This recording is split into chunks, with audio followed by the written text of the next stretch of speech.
I've been waiting for the girls to talk about this. Why did you leave your lash tech, and why do lash techs feel like the lash industry is dying? About why the lash industry is dying. The girls want to know why the lash industry is dying. I'm gonna tell you the real reason why the lash tech industry is dying. And the lash industry isn't the only one that's dying. It's because people can't afford to get their hair done anymore. And y'all don't want to work, or y'all want to work for one day and y'all expect 3 clients to pay your bills for the month. And I have been telling you guys to stop getting your lashes done. It's the med spa industry that's dying. Right now, we all know the economy sucks. People are holding on to their money, or they just can't afford spending money on these certain services.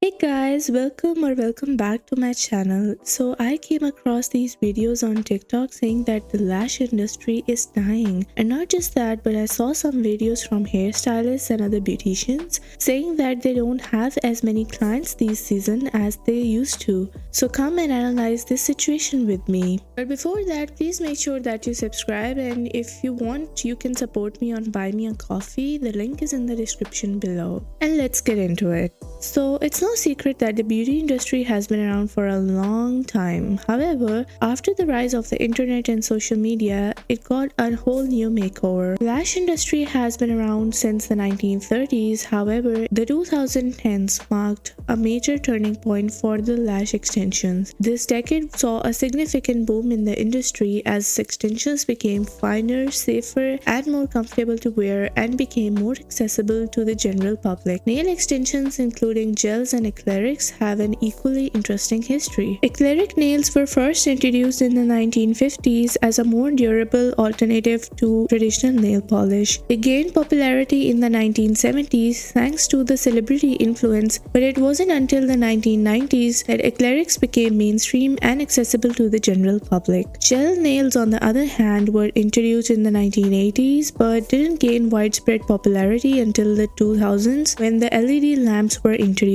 This made gel manicures faster and more convenient, allowing their rise in popularity. Like lash extensions, both acrylic and gel nails experienced a surge in popularity in the 2010s as social media platforms like Instagram and YouTube helped showcase creative nail art and techniques, making them more desirable and accessible. Now there are tons of other beauty routines that women these days keep up with, such as hairstyling or spa, including many invasive procedures such as Botox and fillers. These procedures are a luxury, not a necessity, which means they are not essential for daily life, but rather they are discretionary expenditures that people choose to indulge in when they have disposable income. However, I don't believe these industries are necessarily quote-unquote dying, but they are losing some regular clients, which I believe happens all the time in all businesses. But some of these professionals have said that it has been happening more since the last few months, and I think there are a lot of aspects to it. Now, I haven't gotten my lashes done ever because once I had my makeup done by a makeup artist, and when she was going to apply mascara to my lashes, girl, I almost threw up because that sensation of somebody touching my lashes, I don't know how you guys get them done. But another reason is the lashes like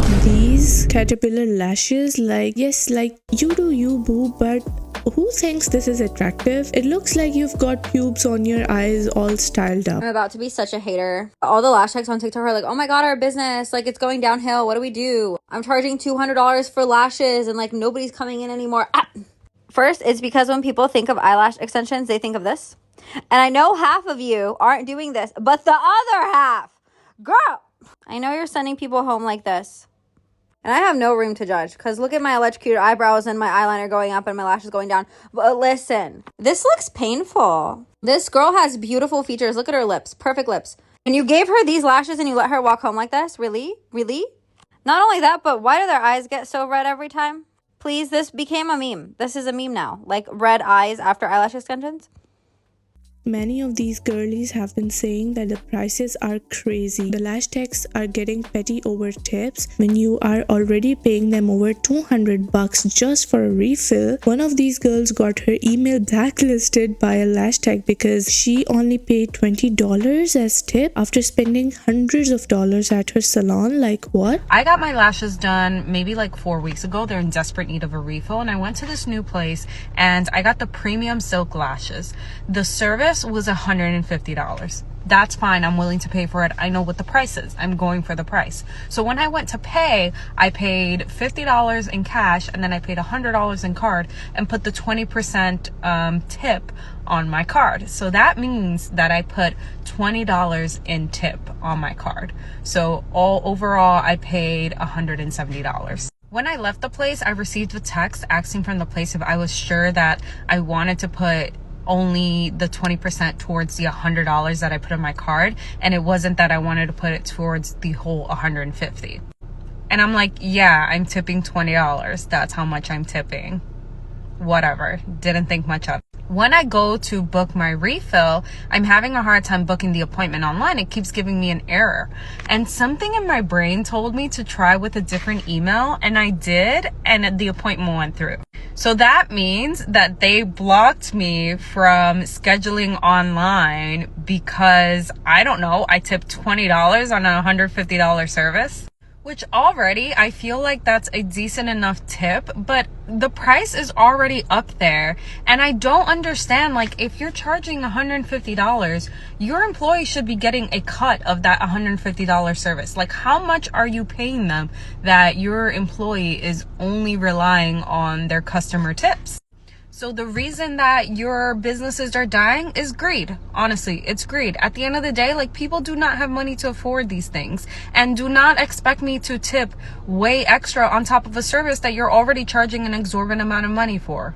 Because, you know, if they actually told me, like, hey, the lashes cost $180 and you don't have to tip, I would more likely book that service than knowing that I have to pay extra money on top of that.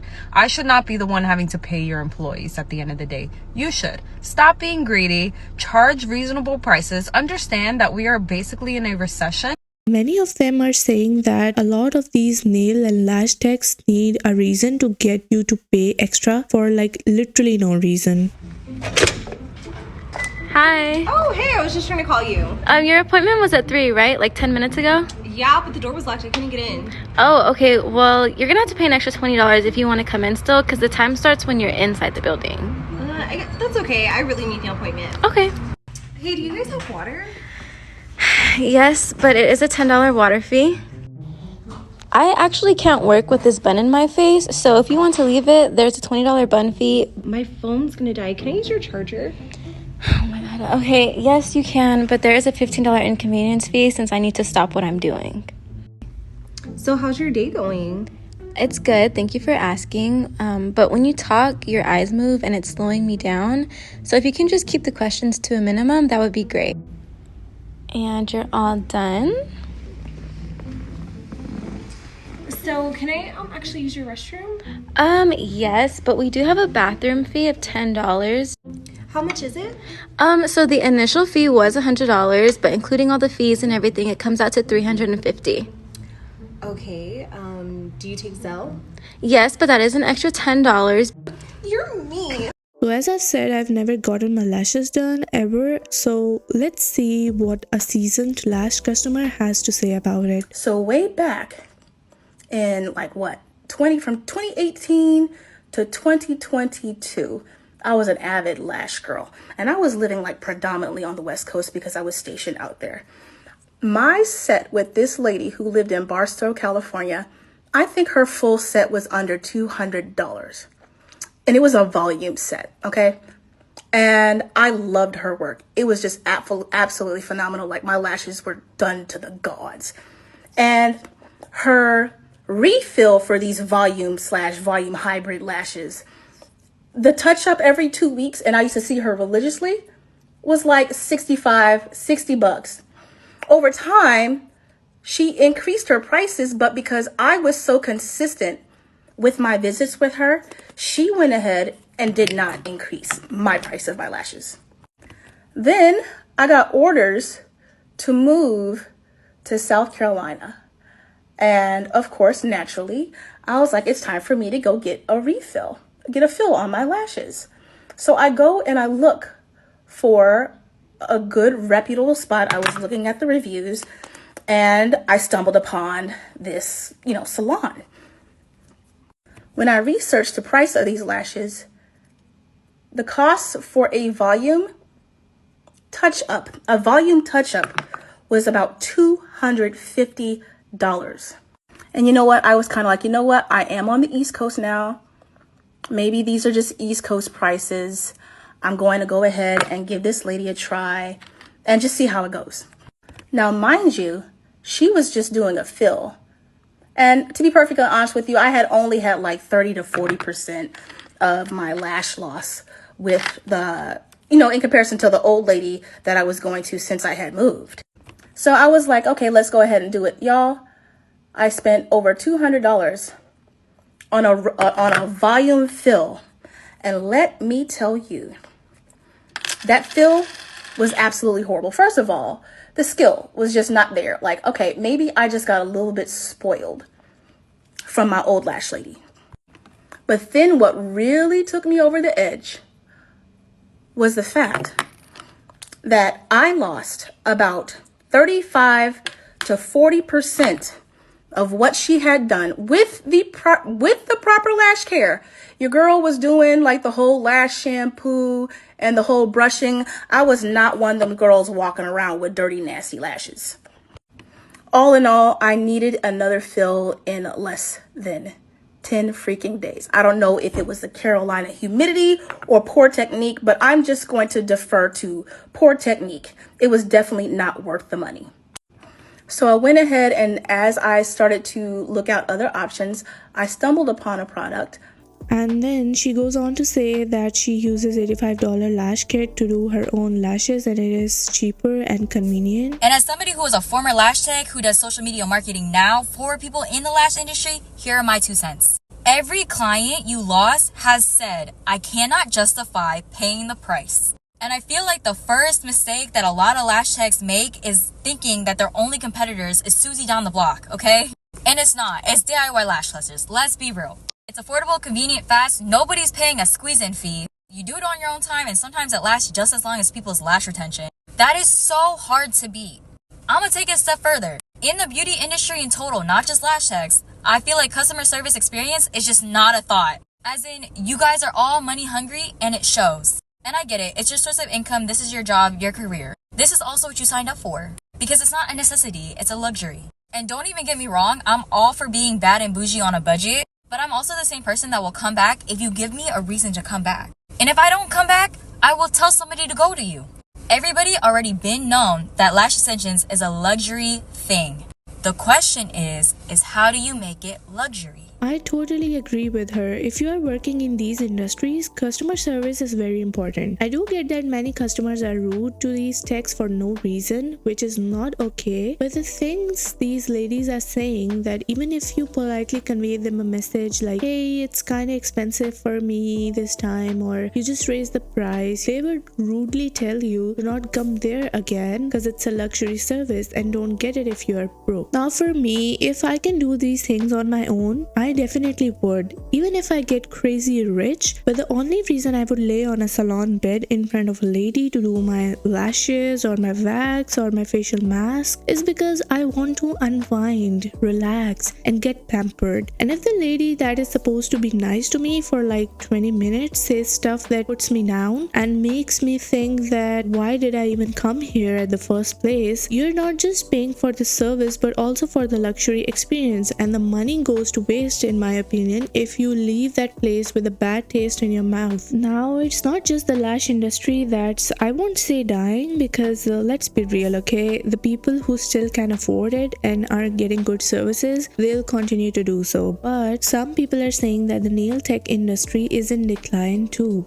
I don't know about y'all, but I've also been addicted to acrylics and extended nails for probably the past decade or more. And just like the last industry, the nail industry has been price gouging like crazy, and the quality has been going down. It honestly wasn't until this past year that I started trying to do my nails myself, and I have never went back. These days, you're going to be spending the bare minimum of $70, not including a tip, and that is for your basic nails. No extension, no acrylic, no designs, no stickers, no rhinestones, one solid color. $70 before tip. That's crazy. I bought a whole entire nail kit for probably $70, maybe $100, and I've sat here and done my nails once a week for the past 3 months and haven't had to get new supplies. Not to mention, almost every single time I'm leaving the nail salon, I am not leaving a happy customer. They cannot do nails half the time anymore. They can't talk to you. They don't have the color right. They tell you they can do it, then they get halfway through and they don't actually have something that you showed them on the photo. I'm sick of them just getting you in the door just to get your money and then not actually giving you quality nails. Maybe I'm happy for a week sometimes, and then these nails that should be lasting a bare minimum of 2 weeks start popping off within 5 to 7 days.